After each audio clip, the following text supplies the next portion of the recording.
રાષ્ટ્રપિતા મહાત્મા ગાંધીજીની પુણ્યતિથિ છે ત્યારે તંત્ર એમની પુણ્યતિથિ જ ભૂલી ગયું છે. આપણે જોઈએ કે મહાત્મા ગાંધીજીની પ્રતિમા છે ગાંધી ચોક ખાતે, ત્યાં અત્યારે આખી કેટલીક આપણે જોઈએ કે ત્યાં પક્ષીઓ એટલા બેસે એટલે આખી ચરકથી ભરેલી હતી.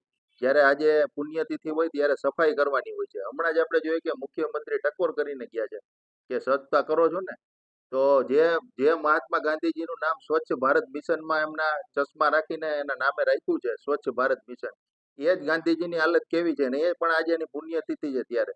અને જ્યારે મુખ્યમંત્રી 2 દિવસ પહેલા ટકોર કરી ગયા ત્યારે આપણે જોઈએ કે જુનાગઢમાં ખાલી ગાંધી ચોક ખાતે ગાંધીજીની પ્રતિમાની હાલત કેવી છે.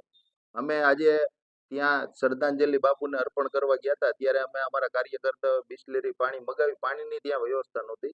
બિસ્લેરીના શીશાથી તમામ ગાંધીજીની પ્રતિમા છે એને સાફ સફાઈ કરી અને શ્રદ્ધાંજલિ અર્પણ કરી હતી. પરંતુ તંત્ર અને ભાજપના જે આપણા શાસકો છે એ ગાંધીજીને પણ ભૂલી ગયા છે કે જેનું સ્વચ્છ ભારત મિશનમાં નામ છે ને, મુખ્યમંત્રી 2 દિવસ પહેલા જ કહી ગયા કે ભાઈ તમે સ્વચ્છતા રાખો. આખા સર્કલની કેવી હાલત છે, ત્યાં લાઇટો ઉપર ચરક પડી છે, લાઇટો બંધ છે અને એક બાજુ કરોડો રૂપિયાના વિકાસના દાવા કરવામાં આવે છે. આવી રીતના આપણે જોઈએ કે તમામ વસ્તુઓ ટાઉન હોલનું કહી ગયા તો ટાઉન હોલે બંધ કરી દીધો. હજી નરસિંહ મહેતા સરોવર જે લોકાર્પણ કર્યું હવે 6 મહિના કે વર્ષથી પછી એની પણ શું હાલત થાય એ હજી કોને ખબર છે. બ્રાન્ડ એમ્બેસેડર જે રાખેલા છે જેમની નિમણૂક કરેલી છે એ તમામની જવાબદારી છે કે જ્યાં જ્યાં સફાઈ થતી ન હોય કે સફાઈ થાય છે કે નથી થતી તમામનું એમને કોર્પોરેશન અને લાઈવ કરી અને તમામ વસ્તુ લોકો સમક્ષ મૂકવાની હોય છે. એને જ સ્વચ્છતા એમ્બેસેડર કહેવાય.